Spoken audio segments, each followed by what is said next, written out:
Well, hello, everybody. My name is Nicole Curtis. I'm part of the leadership team at She Rises Studios, and I am so excited to introduce you to two lovely individuals that are here on the screen with me today.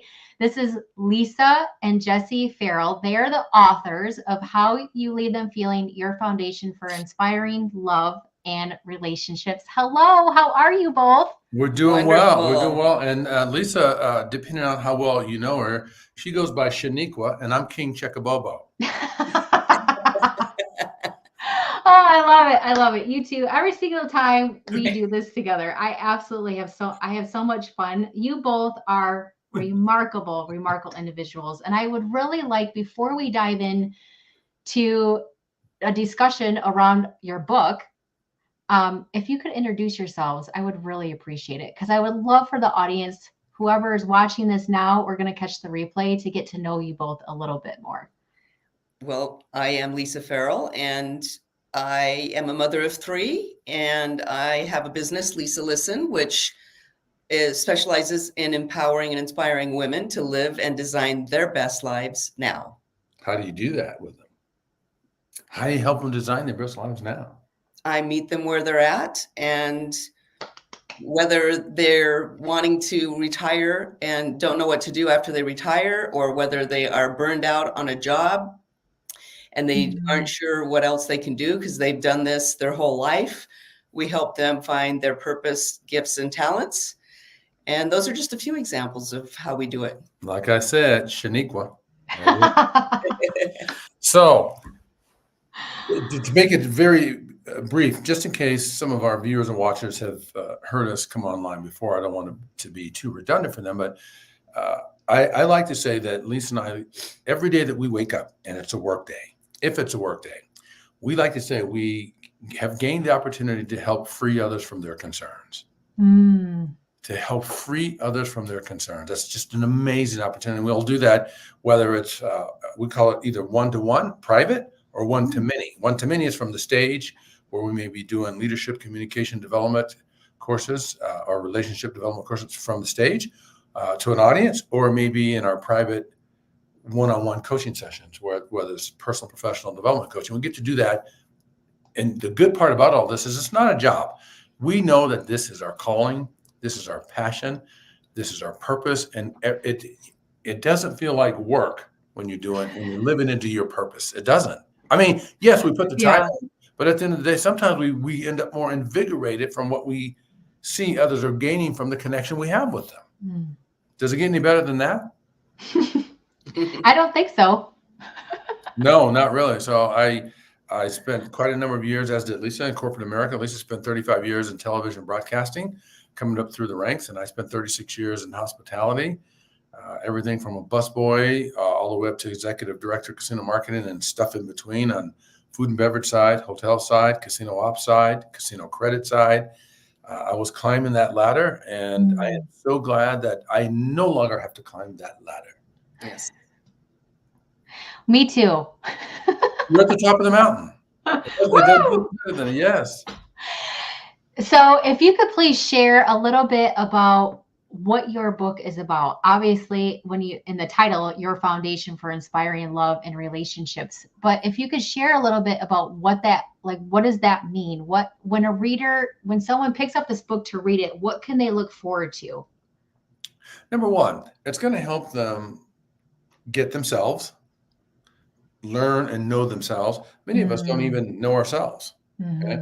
So it's gonna, there's a chapter in there talking about the color code personality assessment and the whys that's important. It talks about learning your DCM, your driving core motive. Your driving core motive actually translates to why you do what you do. When you understand why you do what you do, you understand yourself. When you understand why others do what they do, you understand them right out of the gate. So they're going to gain that, and they're also going to gain a number of other options to learn how to build unbreakable relationships. So not just intimate relationships with a husband or wife or boyfriend or girlfriend, but whether it's personal, professional, or family or friends. We talk about the full circle of that, because I'll toss the ball to Lisa and let her share why we chose to write a book on communication and relationships. Well, it was during COVID, actually, and we were sitting down with some friends that said, the world is pretty broken right now, and a lot of people could use the gifts that you guys have within your relationship. Why don't you write a book and no longer have this be the best kept secret, but share it with the world? So Jesse and I rolled up our sleeves and we went after it. And we're actually in the middle of writing a companion interactive journaling and workbook to go with the book, so Love that it. people can work through the exercises together individually, or whether we do it with a workshop. It just makes going through it much easier.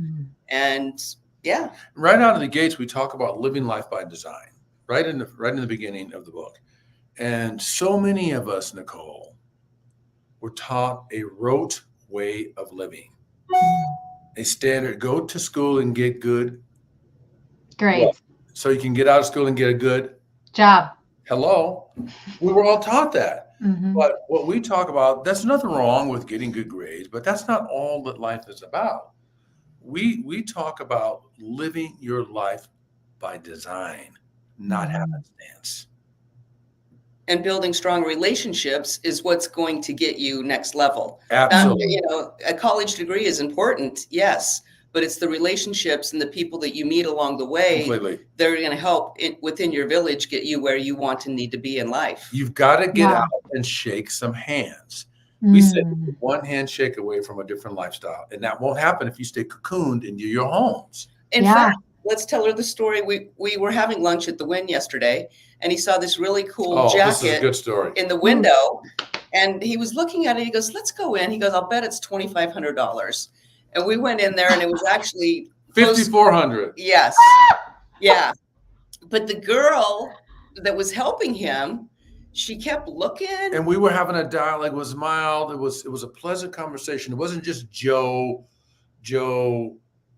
got to buy a suit guy. It was a warm conversation. And she said, "Are you Portia's parents? I read your book, How You Leave Them Feeling." And she goes, "I did the color code, and it was life-changing for me." Oh, that's so awesome. What are the odds? This is one handshake. You're walking in a store that, we typically would never walk in. No, we would never go in to buy a $6,000 suit. No. And my daughter's friend recognized us from the cover of the book and said that book changed her life. And we never even knew that our daughter gave her friend the book. Yeah. We never even knew our daughter had our book. I love that. What a cool story. Go ahead, Nicole. No, I was just going to say it's so true of taking like that first step of designing your life. It's all about relationships, networking, shaking hands, right? Getting out there and just building true, authentic relationships, I think is key. Because I think it's really important that you set boundaries and create boundaries for yourself of who you work with and who you don't and why and all of that, right? Especially in business as an entrepreneur. I think that's really, really important. But getting out there and shaking hands and really having an invested interest in other people is key. Exactly. And and another good point is I had a networking luncheon to go to. And I said, "Hey, if you have the time, I'd love you to go with me." And the table we sat at, the girl said, "I need help with my public speaking skills." And we swapped cards. And these things don't happen if you don't get out of the house and shake hands. And make connections. No. And I think getting out of your own way too, right? Yes. Like just do it. Well, to your point, because my preference would have been to stay home and catch up on a number of other things. Yeah. I didn't say that to Lisa. I don't want to use the word conform, but that is really what I did. I conformed. And I went with the program, but I really wanted to stay here and catch up on a bunch of stuff. But that would likely not have happened if I had stayed here. Well, yeah, because you wouldn't have known about the Portia situation, our daughter. Right, yeah. Right. You would have never met the Portia situation, or at the other event. Yeah. But get this, so that pleasant conversation with that young woman, it's going to get us a 60% discount on that jacket because I'm going to ask for her friends and family rate. That jacket. I love it. I love it. Well, a next question I have for you is how do you both define a healthy and fulfilling relationship? And what are the key indicators that a relationship is thriving according to the principles that you have in the book? Well, clearly you can feel it when a couple is getting along, and you can feel the energy between the two. And when they're not getting along, you can feel the energy is really quite negative. And it's about effective communication. It's about house rules, biz rules. Well, what are your non-negotiables? They don't know all that. Lisa will break all that down. She's right. But the listeners don't know what she's saying. And you need to break that down for them, but she's right. But the other point Lisa made that I want to emphasize is, because she's saying it so fast as though it's secondary, but some people don't think like this. But everything is energy. So the chairs are energy, the trees are energy, the ground is energy, our bodies, we are energy. So we are emitting an energy that a lot of people don't realize. That's why when Lisa's talking about feeling your energy, it's whether you know it or not, it's happening.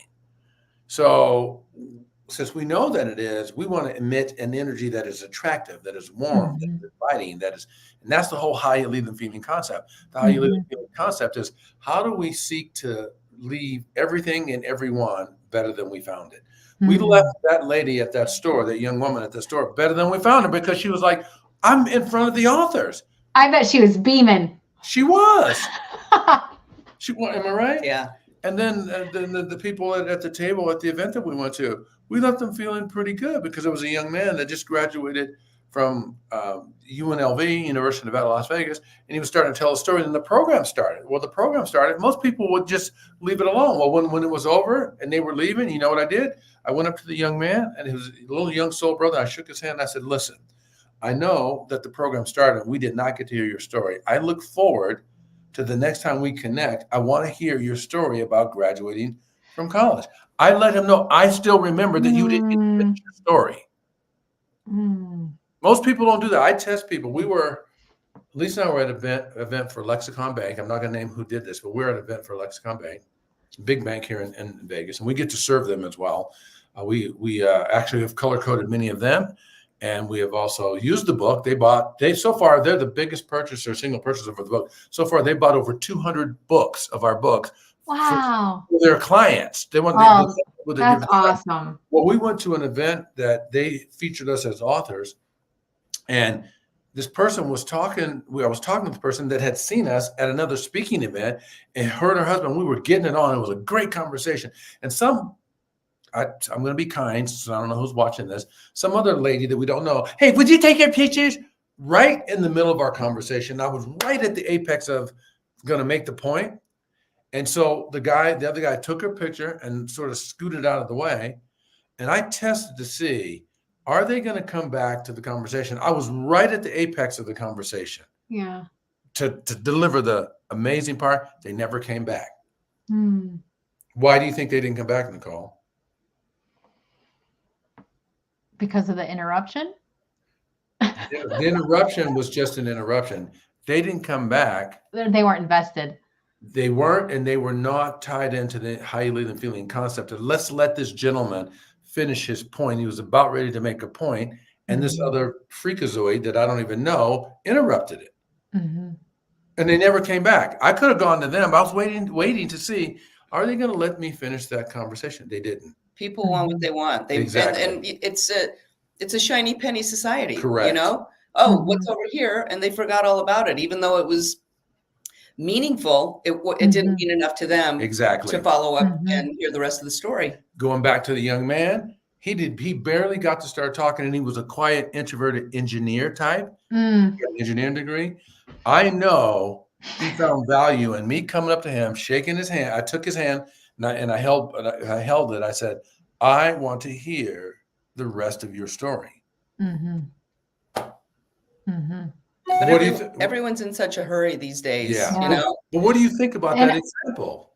And I also think in that, like when you said the guy walked away, didn't come back, and I said he wasn't invested, I also think in some aspect of this, I think a big part of it is also taking responsibility, right? Acknowledging that it's your responsibility in all things through communication, love, relationships, Nicole, whether that's you're spot on.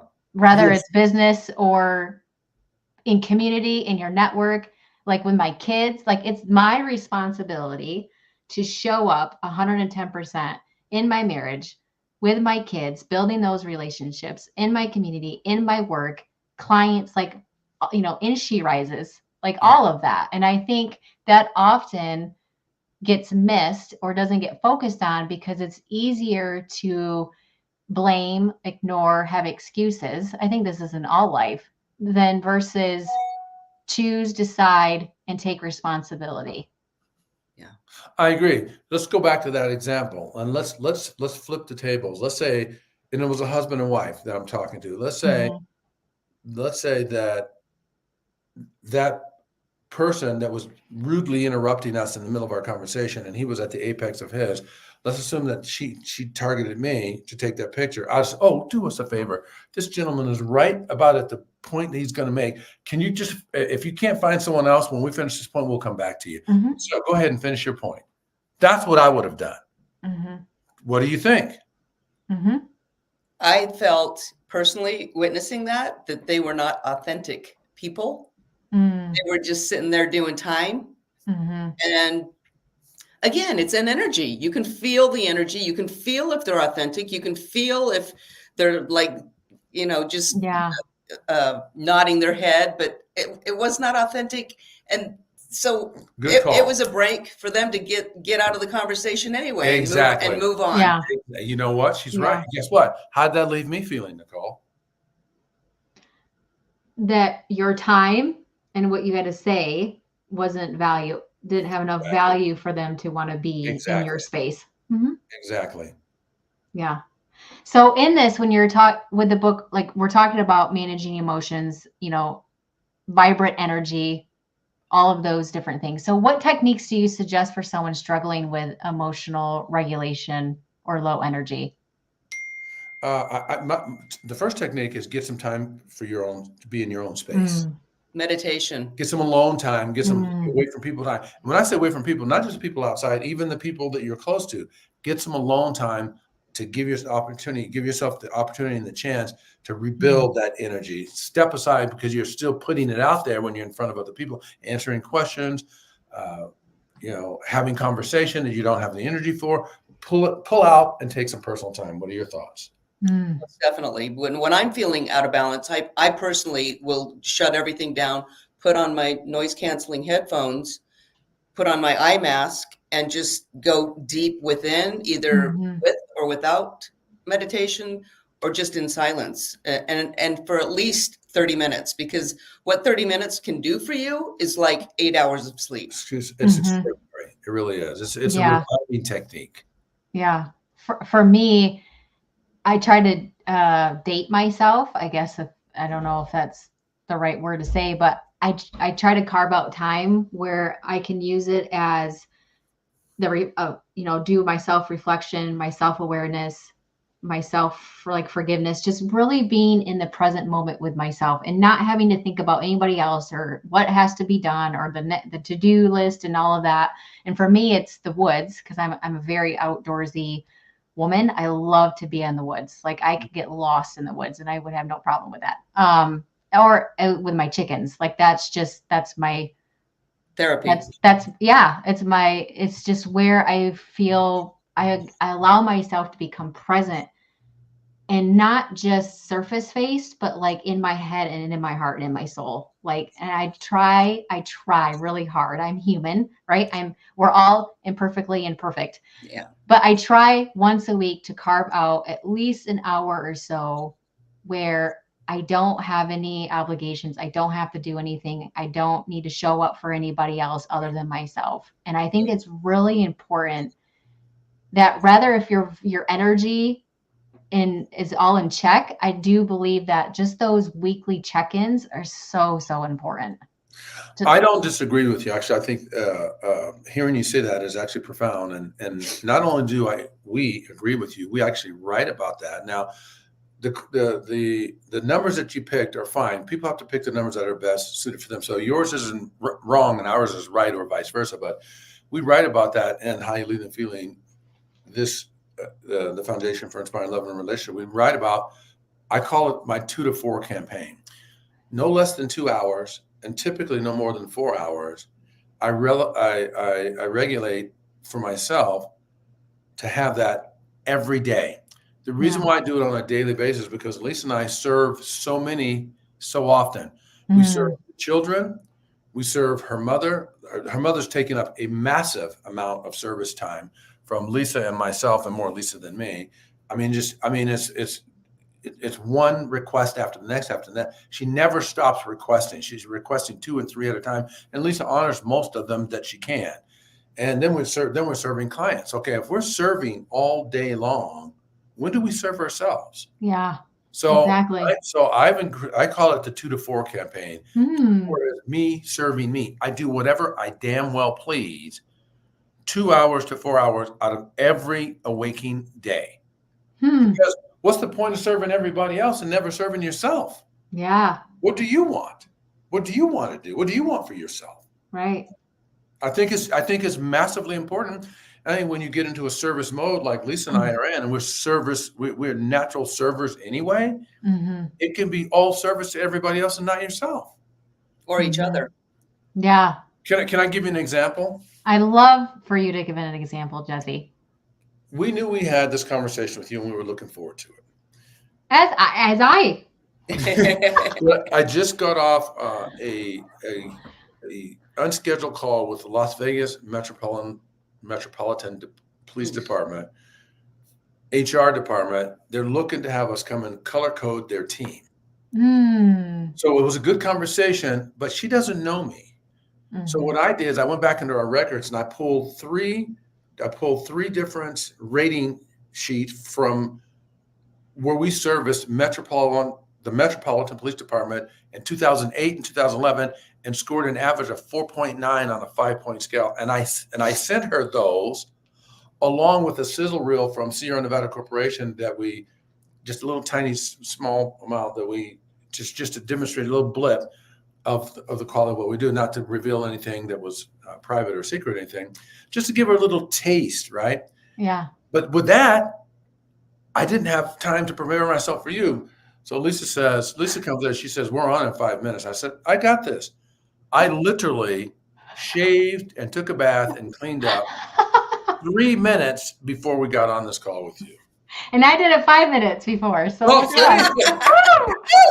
you guys were on the same track. So instead of not serving myself, I served myself. I got 3 minutes to clean up. Get it done. And you got 5 minutes. You got 2 more than me.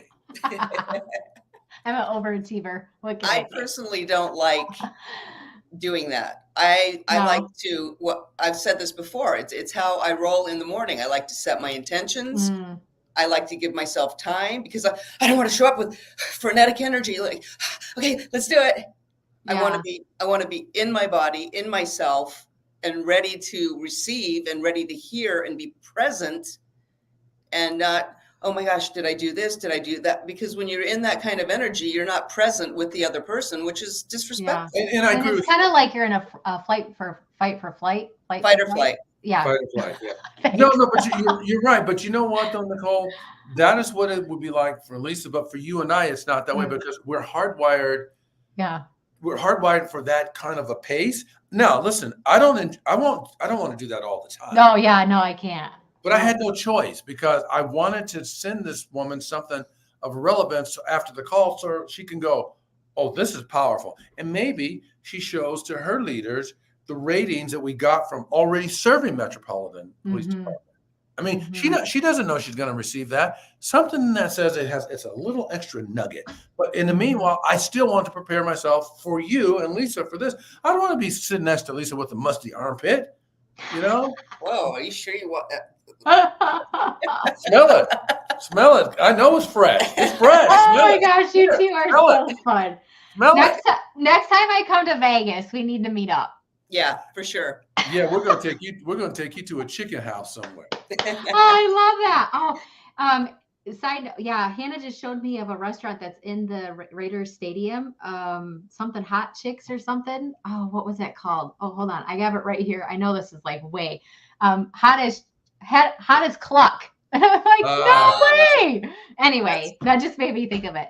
But before we end our our time, a question I do want to ask, because I think this is going to be really, really important for our audience to hear, is what advice would you give to someone who is just starting their journey of improving their relationships and personal well-being, and how can they stay motivated through the challenges that they might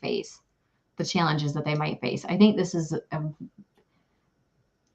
a great question to ask, especially if they're going through this journey or haven't thought about it before, or it's all new to them, right? Picking up your book and going through that. And then with the journal coming out, like, whew, that's awesome, right? But like, what kind of advice could you offer? For me personally, when I was looking for, I had made terrible mistakes the first two marriages, because I didn't take time to know what I wanted and what was important. I just went along to go along. Happenstance. Yes. And so Not by design. I went on a 10-year personal and professional self-discovery. And I'm like, what qualities, what values, what do I want? What's important to me in a relationship with a man?